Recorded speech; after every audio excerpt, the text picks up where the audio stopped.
I'm feeling a little clumsy there, but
Testing. 1, 2, 3, 4, 5, 6, 7.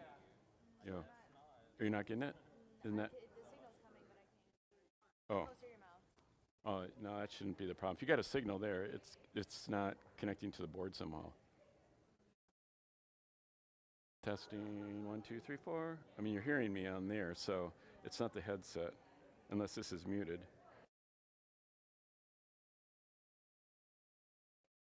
Oh. Testing. 1, 2, 3.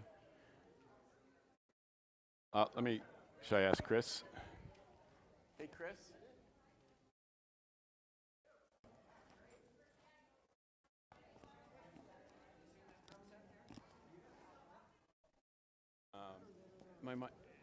I'm coming through, but she isn't getting me on the speakers.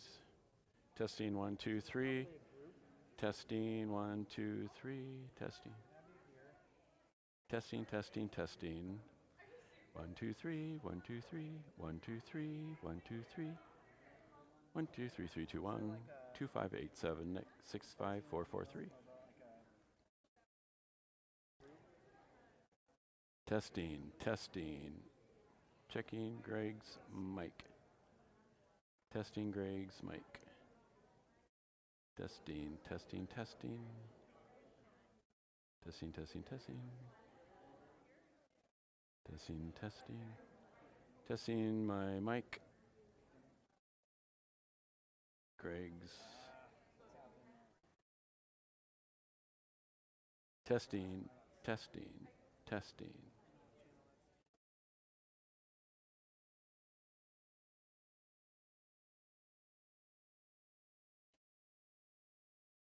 Sorry, Greg. Okay, no, sorry, I'll leave it here. You guys will do it. Hello, hello, hello. No, this one isn't.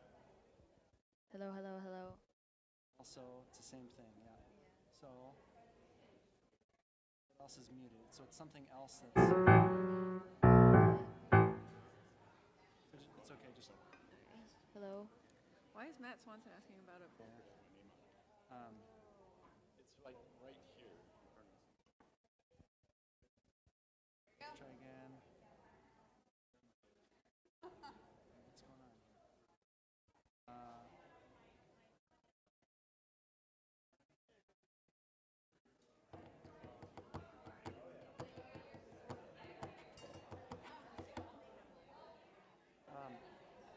Can you try calling Dan? Yeah. Or let's actually wonder, how about this? Hey, George. Hi, B. So I'm curious if Lily's having some problems getting the wireless mics through here. Okay. I think it's some kind of weird routing thing. Would you mind calling Dan so that she can still mix while we get started? I think Dan's coming, but like ideally before the welcome hits, we'll have a hot mic. Do we have a backup? Like, could they use just a handheld? Well, The handheld isn't working all the either. wireless mics seem to be muted in the group or something. I wonder if it was that big pop here. I don't know. I'll call him, I guess.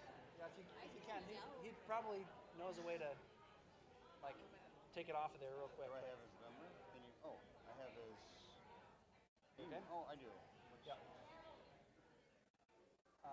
Mobile problem? Yeah, just try mobile. Hi. What's up? No, sweetie. Why would you need that right now? I have no idea how this thing works either, so. I don't have one on me right now. Sorry. Hi, Dan. Hey, it's George here. I'm calling on behalf of just we're having some routing issues, I think, with It's crunch of that. I'll come back to you and help. Okay. Worst case, we'll give the welcomer Aaron's mic. Okay. Do you have any? Here, why don't I give you to tell me your name again? Lily. Lily.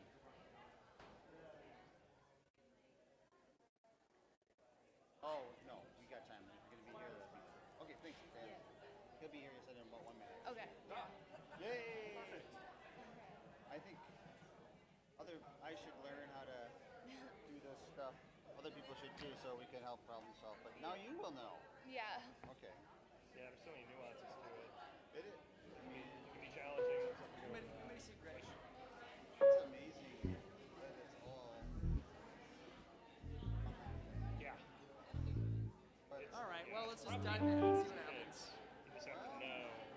cut the I leaf. remember someone telling me, I read, like, one of these, they're all the same, right? Right. It's got the same function. There's so many of them, but Yeah. each one is the same options. Right. But within that, there's routing, there's Yep. panning.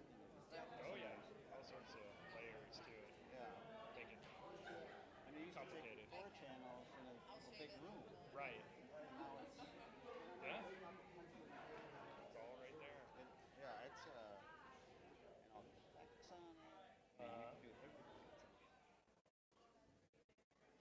Hey, did you guys get donuts? Yeah. Yeah, so did I. Okay, we're gonna get started here, so I gotta go have a seat. All right. You all right?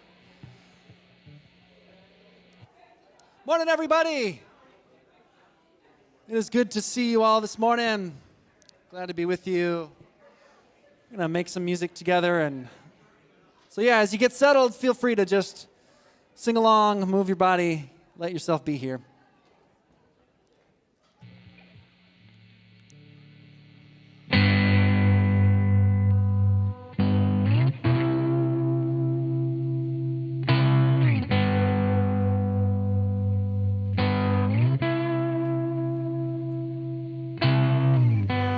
Called your name and you formed out of the emptiness.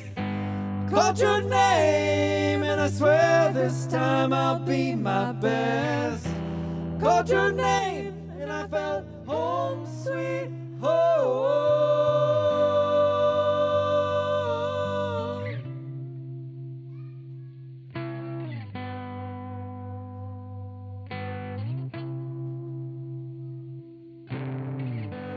You find grace when overtaken by the tempest. You find humor in the cynic and the pessimist. You find faith in the great unknown.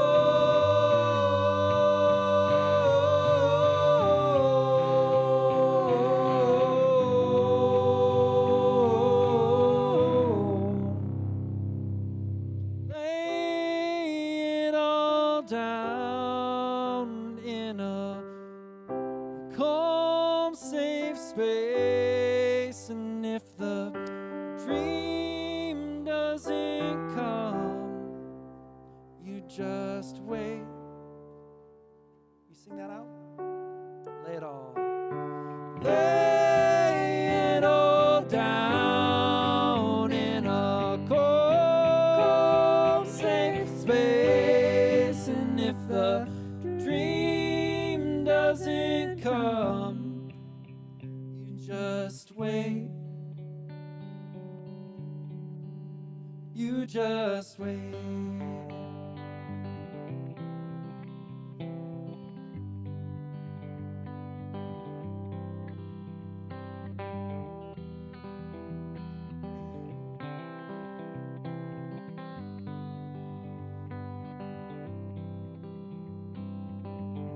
We were made to walk through fire in our dance shoes. We were made to sail upon the meteors. We were made to love the heck out of our bones.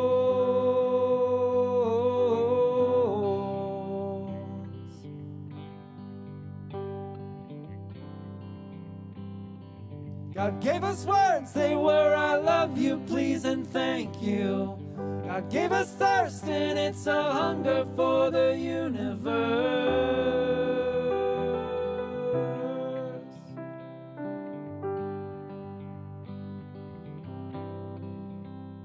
Oh, no, no, no, I'll never let you go. Sometimes this life's a lonely road, but you gotta find it on your own. Build a happy ship, 'cause this living is a trip. You gotta sing the kind of song that you like singing. To the great unknown. To the great unknown.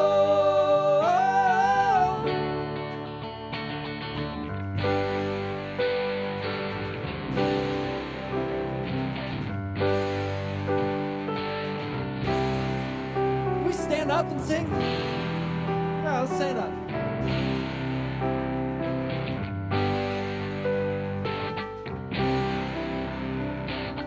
I gave you praise, now don't go drowning your own thinking. God gave you hands so you could pick up the broken pieces. God gave you feet so you can find your own way home.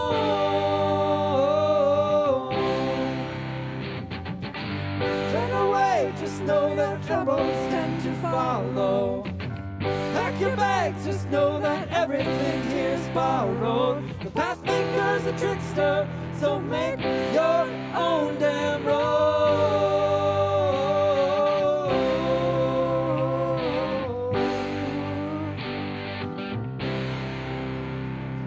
No, no, no, I'll never let you go. Sometimes this life's a lonely road, but you gotta find it on your own. So build a happy ship, 'cause this living is a trip. Gotta sing the kind of song that you like singing. Oh no, no, no, I never were alone. Sometimes this life's a lonely road, but you gotta find it on your own. So build a happy ship, 'cause this living is a trip. You gotta sing the kind of song that you like singing. To the great unknown, to the great unknown.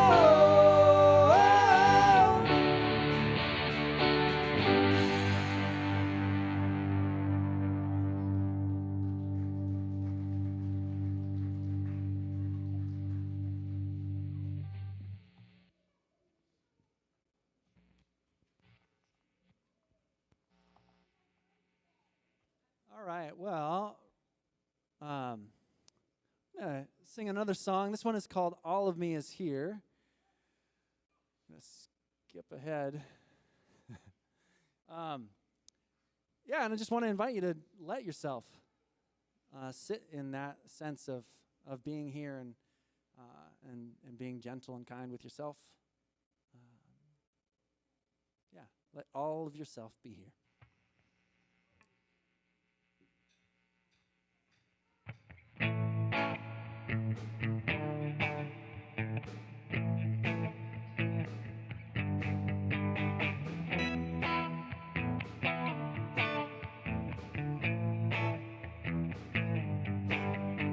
Remember when we used to sing about Bill and Zeus? You're atheists, I just go on God further than you. Oh, what's the damage, boy? Oh, it's the weather that's bringing you down. It's just a feather, boy, a feather that's hitting the ground. All of me, all of me, all of me is here, here. All of me, all of me, all of me is here.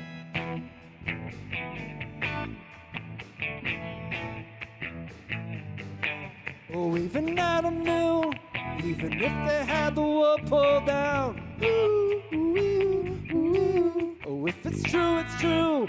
Even coming from the serpent's mouth. Ooh, ooh, ooh. Don't flip the narrative with the ease of a needless yoke. Ooh, ooh, ooh. You don't need debt relief unless someone convinces you that you're broke. Ooh, ooh, ooh. But I've learned to love what I find I deserve to. A still voice in my ear said, all of me, all of me, all of me is here. All of me, all of me, all of me is here. All of me, all of me, all of me is here.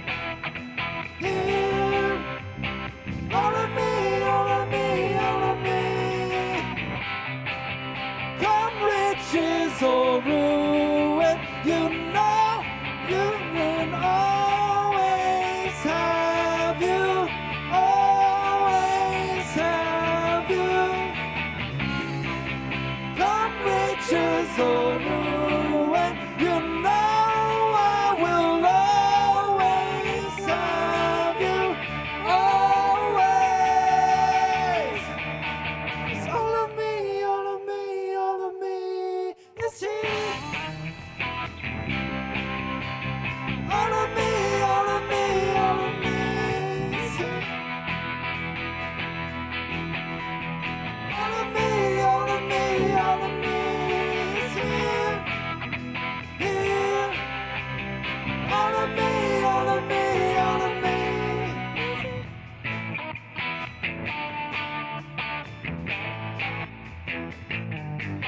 Yeah, yeah.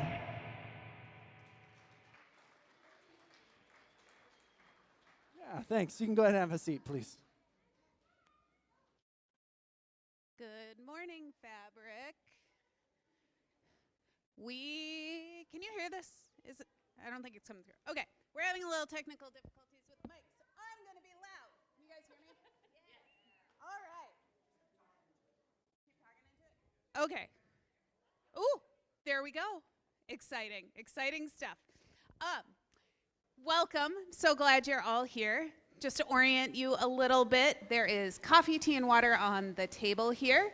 Down the hall to the left are gender-specific bathrooms. There is a gender-neutral bathroom in the teacher's lounge. There are signs for that. It's kind of to the right on the other side of the media center.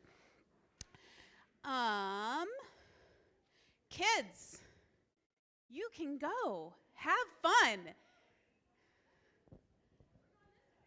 That way. I'm so used to that way, but it's that way today. Woo-woo.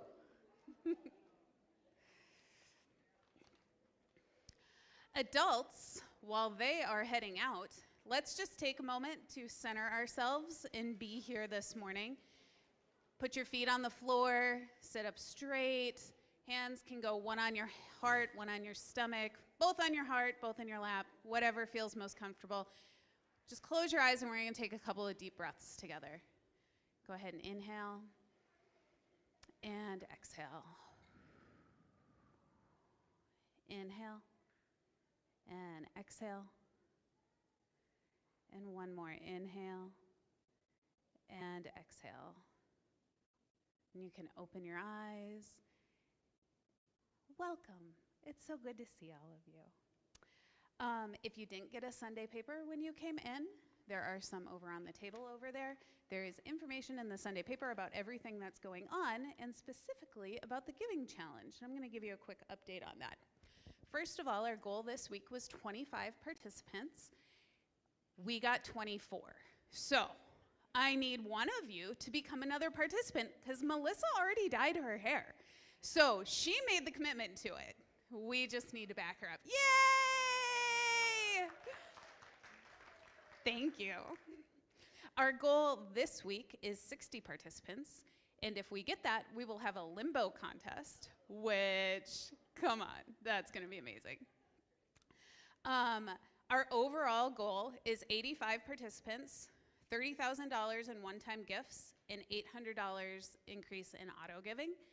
We are tracking our participants with the leaves on this tree, so we really want to see that full and in bloom, just like we want to see the trees outside.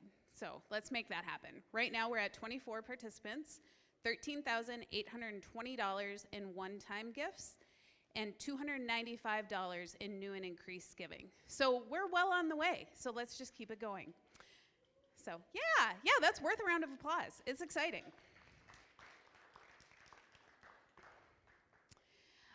Also, I have not been here in a while because I've been out of town and a bunch of other stuff. So these banners up here are our core values. And I don't feel like I've been here since they've been here, which maybe it's been a while. So sorry about that. But for our Say Hi time today, I want you to start to think about, we want you to be aware of and thinking about our core values. Brave uncertainty, think big, choose connection, whimsify, and share warmth. When Fabric is at our best, we think we are practicing these core values. So I want you to take a minute and think about where you practiced one of them this week and say hi to your neighbor, and if you feel comfortable, share with them. Thanks.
Some days the only way out is through.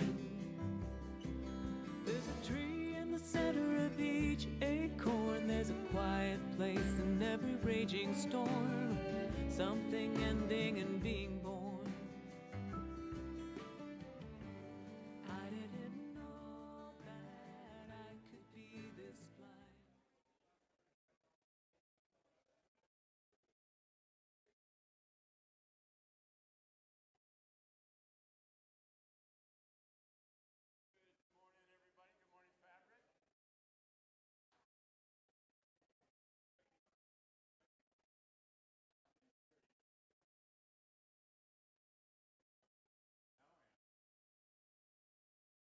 We're going to go for 2 out of 3 here. Good morning, Fabric. Good to see you all here today. Yeah. Woo. All right. Hey.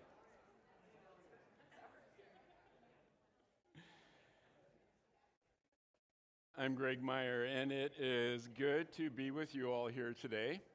We are on our second week of digging into this dangerous book, the Bible. Dangerous in 2 ways, one of which is decidedly better than the other. On the one hand, it's the Bible has been used, or actually I probably should say abused, by people who, use it as a weapon. It's been used that way far too often in history, and it's still being used that way today. People decide for themselves what they want it to say, or, they just don't look deeply enough into who it is who wrote it and what it's all about to be able to step across that gulf of time and culture and language in order to know what it really is trying to say, so they just make it say what they want it to say. And when they do that, they thrust it on others. And, whenever we take shortcuts to reading the Bible and don't take its context seriously, we end up turning it into our book. And we do inappropriate and often harmful things with it, and that's dangerous. And then, because people have been affected by that danger, or because it just really is a difficult book to try to read and understand and know what to do with, and to, travel through all that gulf of time and language and culture, that has discouraged a lot of people from ever getting to know it in the first place, or getting to know it well. And that's even true of people, who say they really value this book, maybe like yourself. Maybe that describes you. You maybe think you value it, but how often does this book get off that dusty shelf on your at home, or how well do you actually know it? It's a tough book. So there's another danger in it, though, that's the one that I'm interested in talking about today, and that's a danger that the Bible poses to our comfort zones. It poses to our self-interest, or to our overly simplified view of our lives and of the world around us. The Bible, if we dare to get to know it and live in dialogue with it, and so not commanded by it, but living in dialogue with it, I think we start discovering something bigger. It's able to make us bigger. It's able to make us part of something bigger than ourselves. And I think that's a good kind of danger that we want to make ourselves vulnerable to. So we'll be talking about this dangerous book for the next couple of weeks, and I hope to lure you into its danger. I think it's actually a lot of fun. And sometimes when you have to work really hard to mine what is actually in here, you appreciate it and enjoy it and get more out of it that way. So, that can be an okay thing. Oh, and by the way, if you don't have a Bible, or have no idea where it is, or maybe it's one that you aren't interested in using anymore, there's some on that table over there by the entrance. There's some ones you can just take and have. So go and feel free to do that. So last week, I talked about some of the tools that we can use to help us to, span that distance, to help us look through those thousands of years of fog that keep us from understanding what is going on in this book. And if you weren't here or didn't catch the podcast, I encourage you to do it, because those tools are things that we're going to be referring to and using throughout the rest of these weeks. And so it'd be helpful for you to be up on that. But today what I want to do is to look at some stories that you maybe know and maybe don't know. And these are the stories of the superheroes, the rock stars, the great role models that appear in the Bible. And I think the ones in the Bible, have a similar effect on us as the ones of our own day and age, our own superheroes in our own day and age. We love to hear the stories where we gawk at, those heroes in our world around us. We're inspired by them, but they also give us a message that we are not like them, right? we're not heroes. I don't have the abilities. I don't have the powers. I don't have the suit, whatever it might happen to be. I'll never be one of the Marvel agents, and neither will you. I'm sorry. And when something really scary happens, I hope I don't think that somehow I suddenly have the power to dodge bullets or stop a speeding train, right? And also, I have to admit that the reality is I am not like them.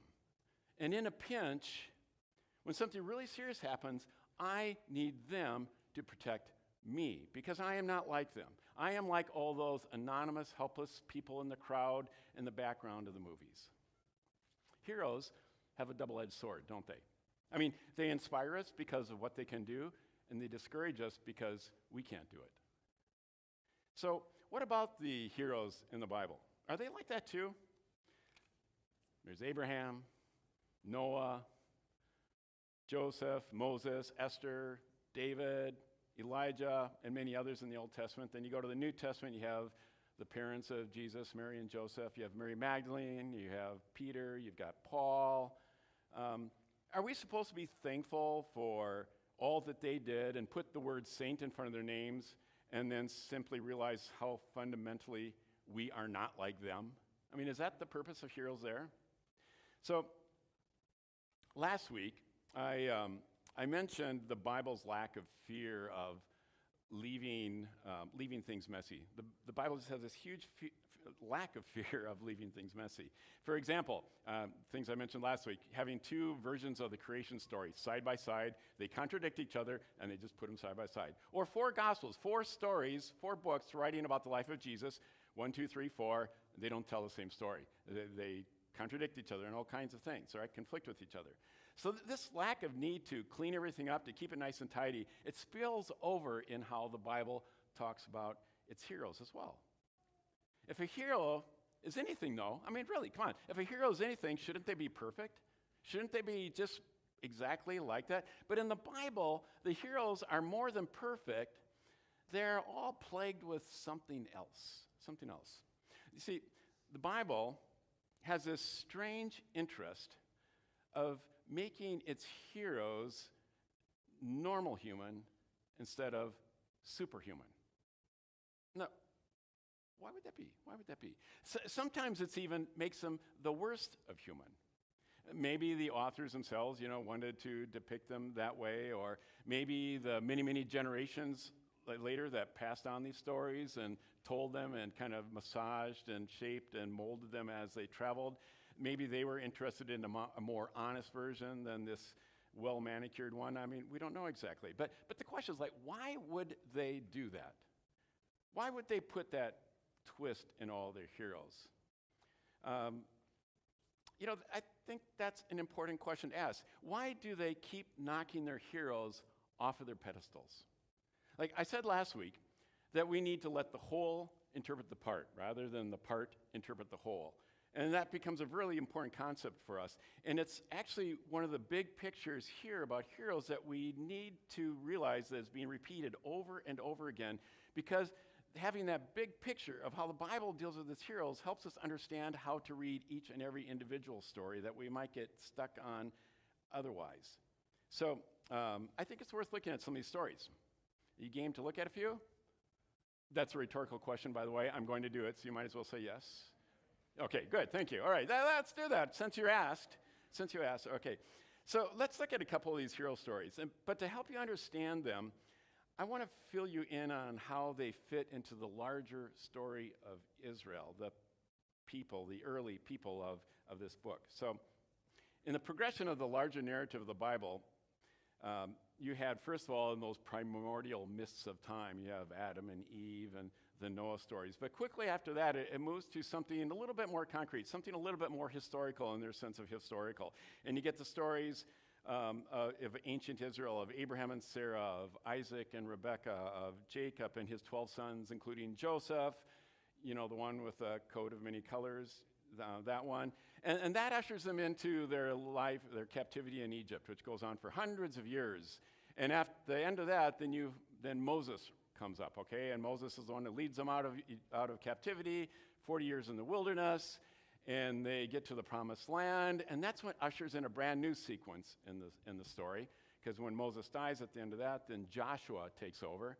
And Joshua then is presiding not over Israel in captivity or this band of people in the wilderness, but now 12 tribes of people that understand themselves collectively as Israel, but they live as tribes out in this wilderness area that they have claimed as their promised land, all right? Now, the relationships with these people were tumultuous. Archaeological evidence puts this era of Israel's life from about 1200 to 1050 before the Common Era. And that was a period of conflict, and the tribes of Israel needed to unite themselves to defend themselves against all the other peoples that were trying to, push them out of their territory, and sometimes even to go on the offense to, reclaim territory they're being pushed out of. Now, I'm kind of bending over backwards to jump over the morality or lack thereof of claiming all this land for themselves and being in warfare because, well, one, that's another message, and two, I don't want to take my 21st century morals and let them get in the way of not what they did, but the message that they were trying to share with us, right? That's what we're looking at, the message behind this story. So that is kind of what's going on. Anyway, in order to defend themselves, they needed to call on some charismatic military leaders. They called them judges, shofatim. Called them judges. They aren't really judges at all. They're not even really religious leaders. They're just like really good at leading Israel into battle. And they all were committed to Yahweh. Yahweh, the Lord, I am who I am, as the Bible introduces it. But in most cases, like I said, they're not really religious leaders. And they kind of came and went like Netflix shows, that don't get a second season to be continued with. So on these judges, let's take Jephthah. Who knows who Jephthah is? But before we jump into his story, one more side note here. Something to understand these judges. I want to pause and think about what it was like back there 3,000 plus years ago, right? This is the Iron Age. People lived in small agricultural settlements. They were subject to whatever warlords had the most sway at their time. They developed these sagas or legends that developed around them in an oral tradition, the stories that they told around fires at night for generations and generations. By the time you were a little kid, you had heard them all already, and you were going to keep hearing them the rest of your life. So these stories not only preserved their history, they also passed on the identity that preserved who they were in this very conflictual, dynamic, fluid time and era and space that they were living in. It also was their main entertainment, right? I mean, you may rewatch some of your favorite movies or your favorite shows or reread some of your books. What if you didn't have any of that? All you had were the stories that were told over and over again about your people, and usually told by the person who was the best storyteller, who knew how to get it just right. Anyway, these stories gradually are written down, and if they were understood as being part of what they called God's saving history of the people of Israel, they were collected together and became compiled into something that they began to know as the sacred writings of the Hebrew people, something that we now call the Old Testament.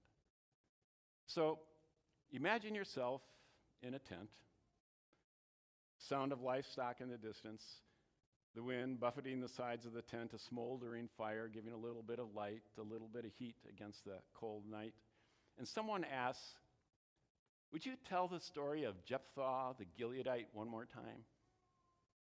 So it's in your SOAP readings this week at the bottom of your Sunday paper, all right? So you can read it for yourself.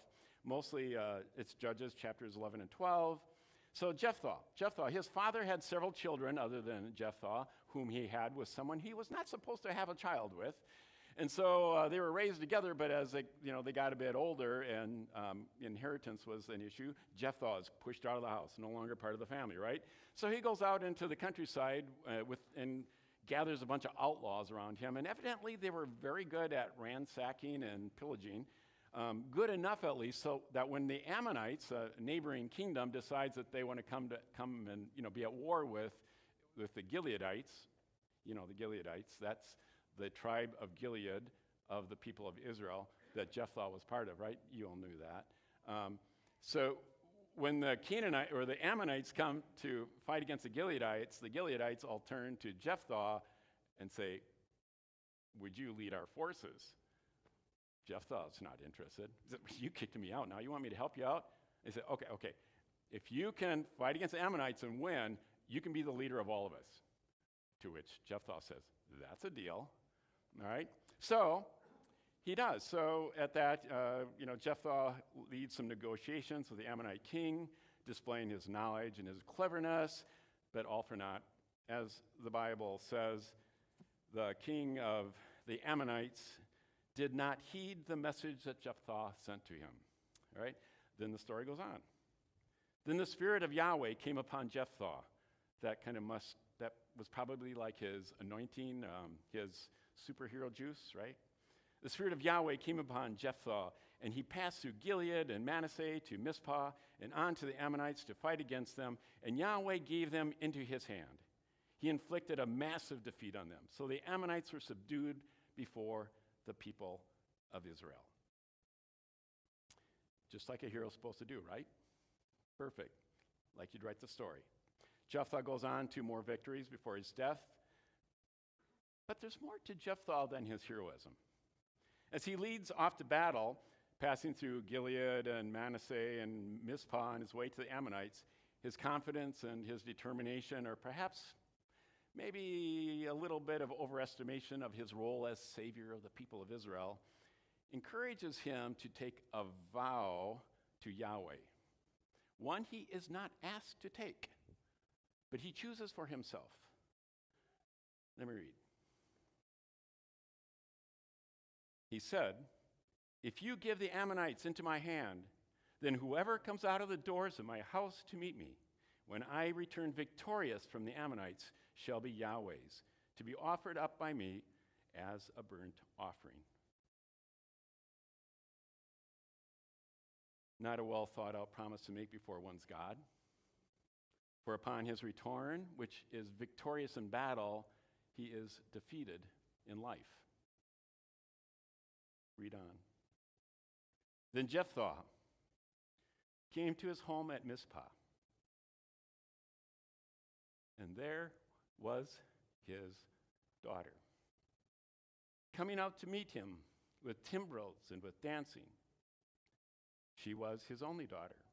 He had no son or daughter except her. When he saw her, he tore his clothes and said, alas, my daughter, you have brought me very low. You have become the cause of great trouble to me, for I have opened my mouth to Yahweh, and I cannot take back my vow. Jephthah's heroism is mixed with tragedy. Tragedy. This was not a demonstration of his greatness, but of his foolishness. In these 3,000-year-old people's lives and culture, this is a way of them telling us about how they are a mixture of the glory of what God could do for them and the tragedy of what they could do to themselves. Jephthah's daughter says to him, my father, if you have opened your mouth to Yahweh, do to me according to what has gone out of your mouth. Now that Yahweh has given you vengeance against your enemies, the Ammonites. And she said to her father, grant me 2 months, so that I may go and wander on the mountains and bewail my virginity with my companions. Go, he said, and sent her away for 2 months. At the end of 2 months, she returned to her father, who did with her according to the vow that he had made. She had never slept with a man. So there arose in Israelite a custom that for 4 days every year the daughters of Israel would go out to lament the daughter of Jephthah, the Gileadite. For what would Jephthah be longest remembered? Heroism. A second story. A few hundred years later, Israel graduates from military leaders over their tribes to desiring to be a nation like all the other big players on the block at that time. And so they want a king. And so they find a king. They have Saul as their first king. And after Saul, there is David. And I'll be brief about David's story. He was Israel's greatest king and certainly one of the greatest figures in the entire story of the Bible. One of the standouts. He was courageous. He was committed to Yahweh. He was a gifted leader and strategist. He was a skilled musician and poet. I mean, what's not to like? He's the perfect guy. He took this ragamuffin tribal people and he turned them into the most powerful, the most wealthy nation in that part of the world during his rule. But becoming a king did not make him not a human. And that's the problem. And one day, during the height of his power, Nathan, the prophet of Israel and the trusted advisor to David, comes to him with this story.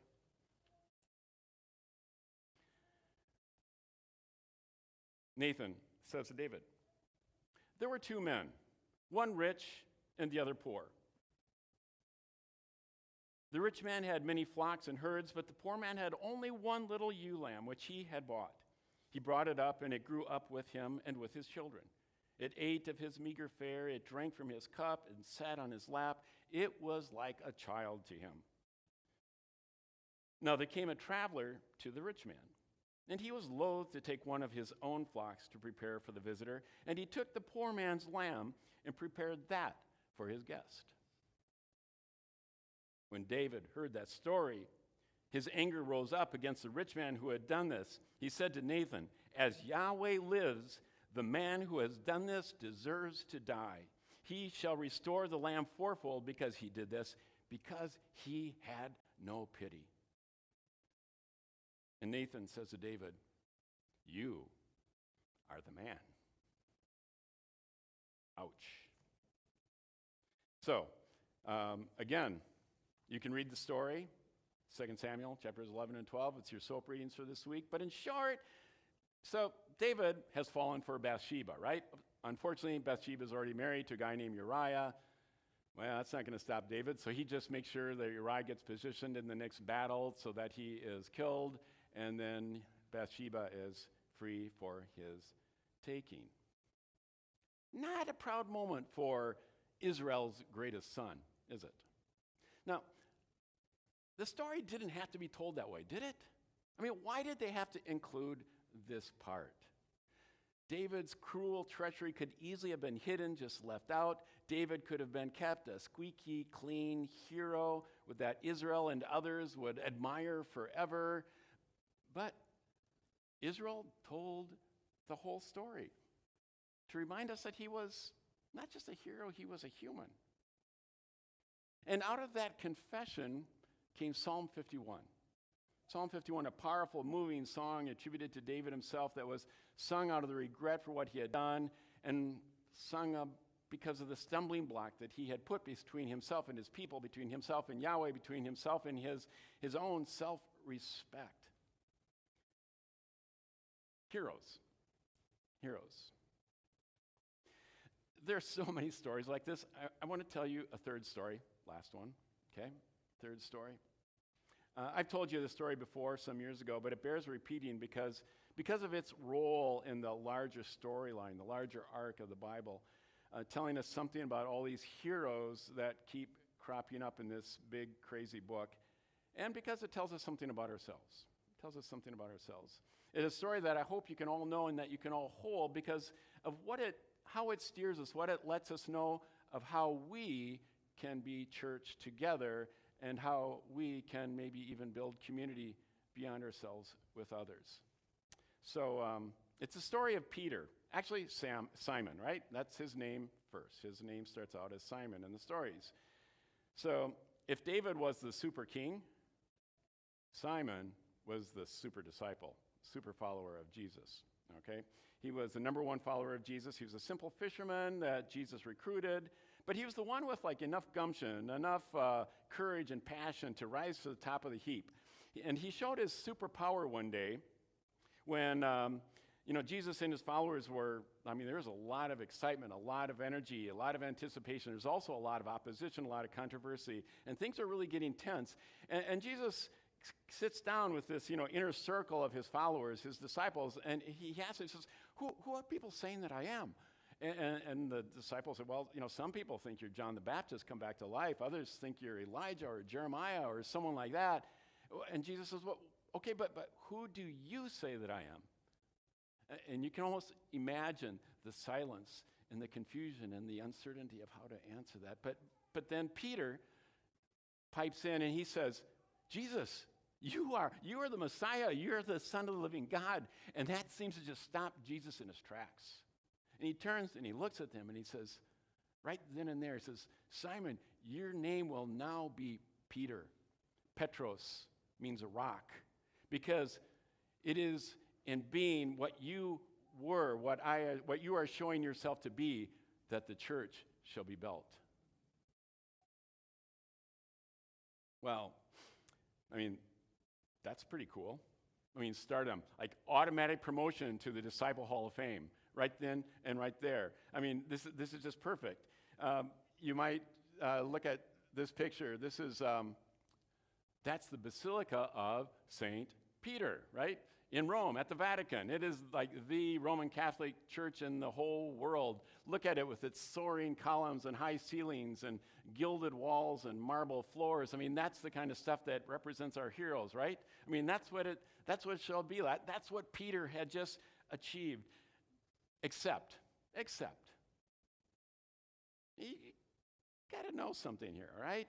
I think when Jesus said that, there was sort of a twinkle in his eyes and maybe even a little bit of a smile on his face. Now, I don't know that for sure, but when you read the Bible for a while, you start picking up on its patterns and its ways of doing things, even the kind of humor that's mixed in there.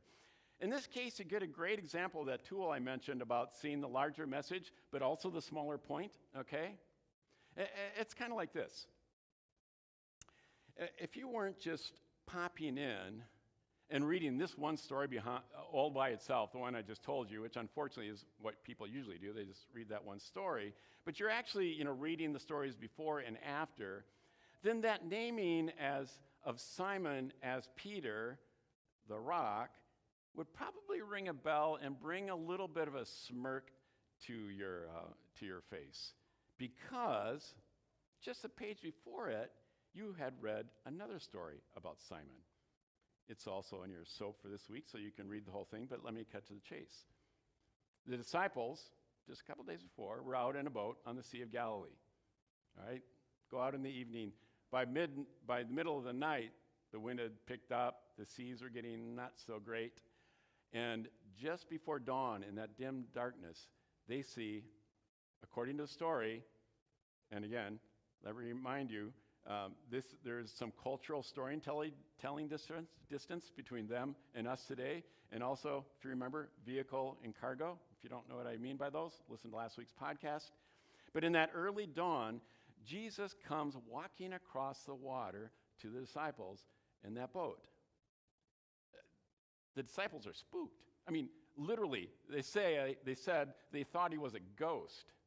But Jesus says, "It is me. Do not be afraid." There are those words again, by the way. Do not be afraid. 3 weeks in a row. We'll see what happens next week. Do not be afraid. And Peter, did I mention he's also impetuous? Peter says, "Jesus, if that is you, command me to come across the water to you." And Jesus says, "Come." And so he steps out of the boat and he starts walking across the water. But then, after he gets part of the way, he's distracted by the wind and maybe the waves splashing against his legs, and he looks down and he starts to sink like a rock. Yeah.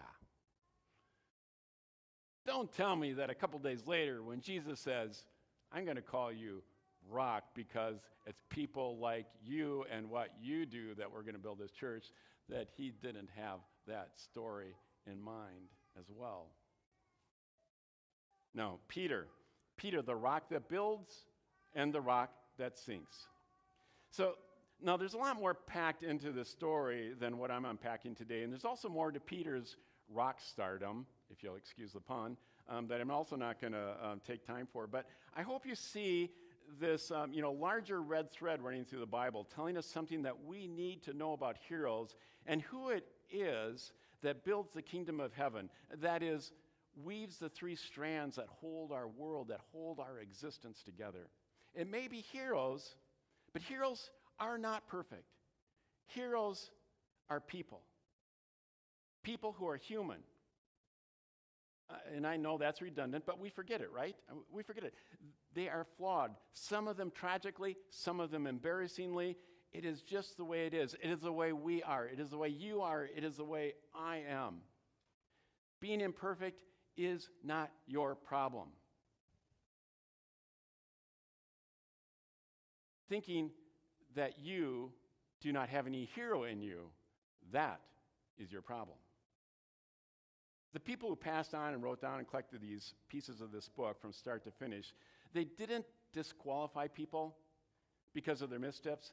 They didn't hide the truth about them. They didn't apologize or make excuses for what they had done. No, their dirty laundry is hanging out there for everyone who passes by to see.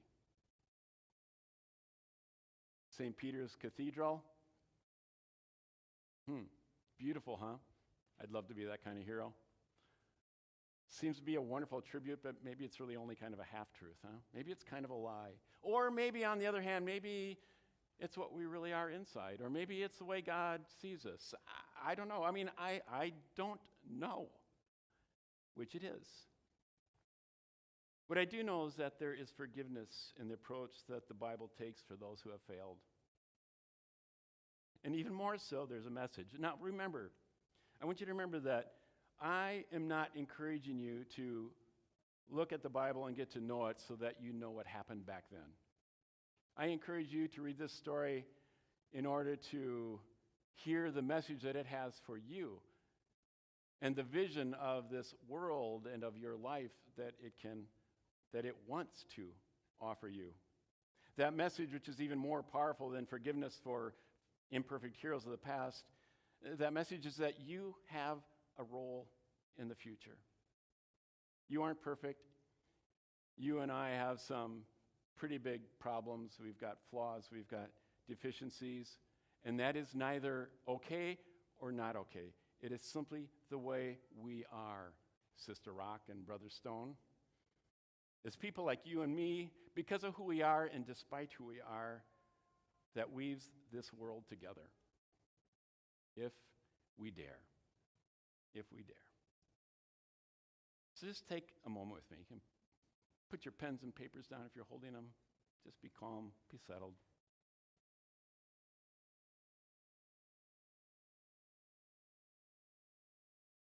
These stories, these people, were not there for their own sake. We don't need to look back to the past to remember how great they are, but in order to see ourselves. Take a moment and check your own biography. Just think of maybe the hurts, the pains, the stuff you're dealing with, the obstacles in your path, and also the joys, the strengths, the possibilities, the opportunities that you hold that maybe others don't. They neither qualify nor disqualify you. They just say who you are as you come to this enterprise that we are all a part of. You're in a room with people who have all the same things as well. All the same thoughts, all the same worries, all the same disqualifying and maybe overqualifying ambitions. That's why we do this together. And outside of this room, there is a world full of people who are all heroes.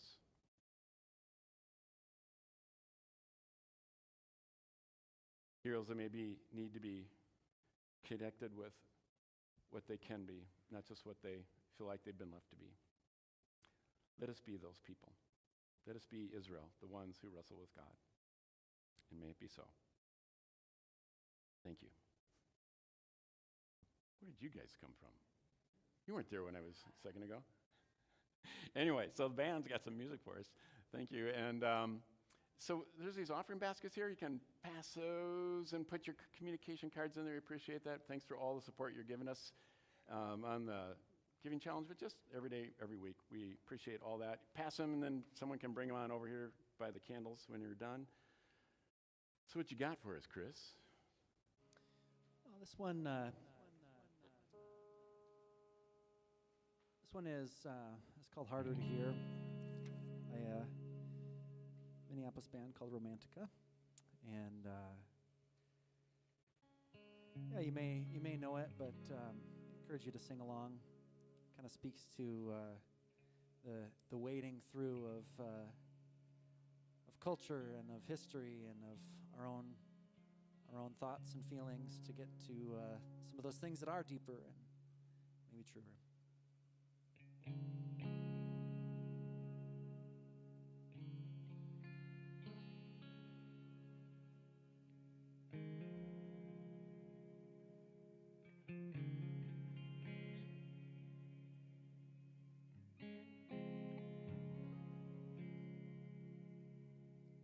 It's getting harder to hear my heart these days. Harder to hear my heart. There's so much culture in the way. There's so much culture in the way. It's getting harder to hear my voice these days. Harder to hear my voice. There's so many voices in the way. There's so many voices in the way. Oh, somebody save me. Somebody save me.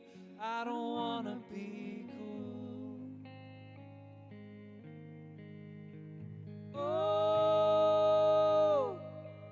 somebody shine a light on this soul tonight.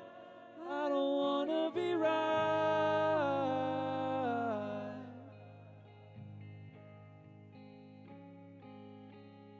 It's getting harder to hear the truth these days. Harder to hear the truth. There's so much money in the way. There's so much money in the way. It's getting harder to hear from God these days. Harder to hear from God. There's so much religion in the way. There's so much superstition in the way. Oh, somebody save me. Somebody save me. I don't wanna be cool. Oh, somebody shine a light on this soul tonight. I don't wanna be right.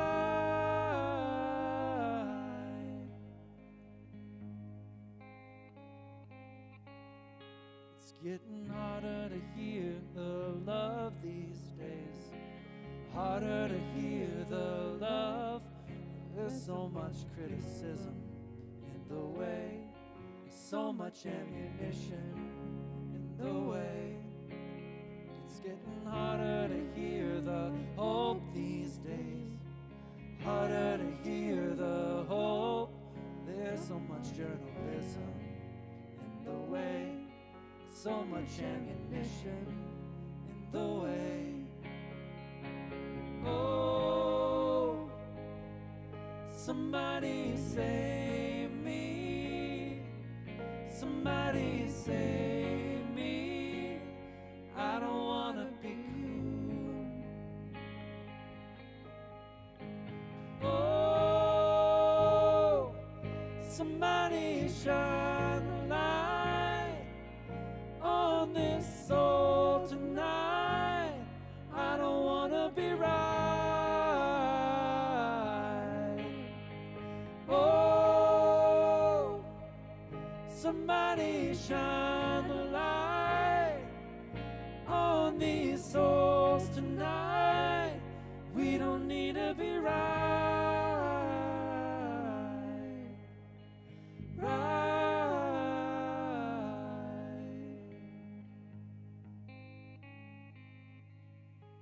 getting harder to hear my heart these days. Harder to hear my heart. There's so much culture in the way. There's so much culture in the way.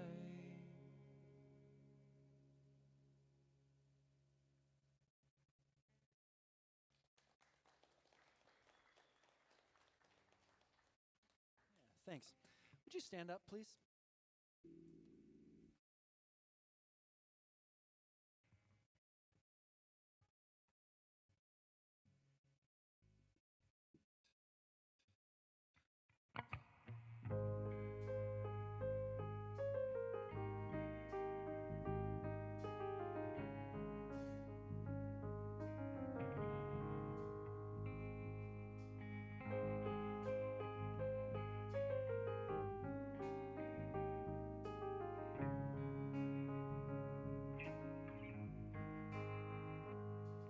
Meet a lot of lonely people on the road. Get a little scared, throw you to the wolves. Meet a lot of perfect strangers in your room. Get you a little close, run away soon. All I want in this life of mine, someone to take my hand and walk with me side by side. All I need in this world of tears is someone to give me time and love without fear. Give me time and love without fear.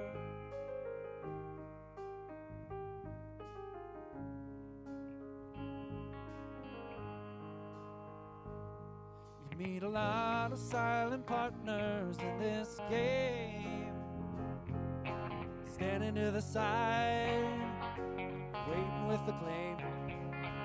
Meet a lot of empty airships in this sky, silver on blue, take you for a ride.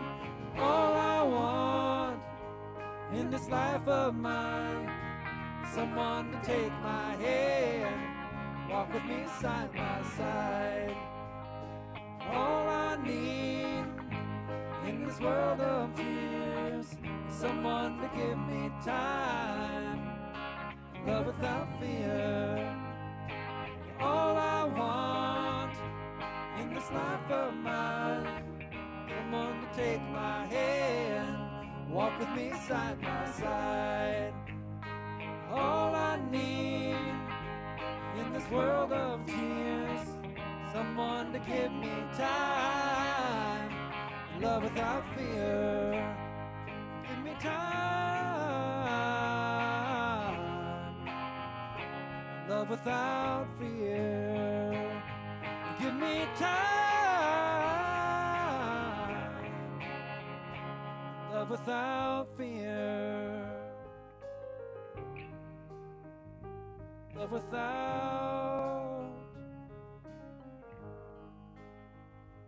Love without fear.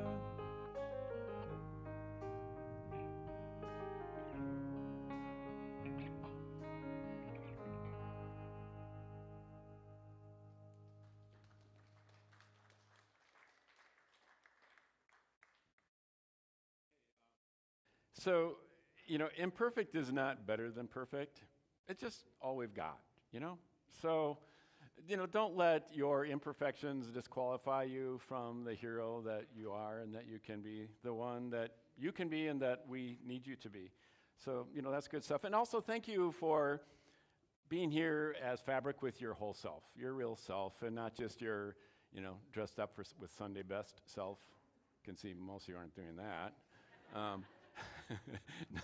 Thank you for making me comfortable. Yeah, that's the way it needs to be. So, enjoy that, and let's be that. Let's continue to be that, and let's that message get out in the world. There is on the bottom of your Sunday paper, and it's up on the screen there, your homework, using SOAP, select the part of the passage. You read these pieces, select a piece, then observe, and then apply, and then just take that prayerful time around whatever it was. Just kind of be still and let it sink in by itself. Let it incubate. And there's 5 readings. We're being overachievers this week. That Judges, that's Jephthah. 2 Samuel, that's David. Then Psalm 51 is that psalm that was composed from David's experience with Uriah and Bathsheba. And then Matthew, that's Peter. And then bonus, Ezekiel 37. I'm not going to tell you why, but that's really kind of fun. So take that one on. I understand the kids need another about 7 minutes. They are on their way back. They've passed Mars, but they aren't back to Earth yet. They're nearing the moon. So if you can give them about 7 minutes before you go back there and pick them up, that'd be good. So have another cup of coffee, say hi to folks, and we will see you next week. Keep doing that good weaving. All right.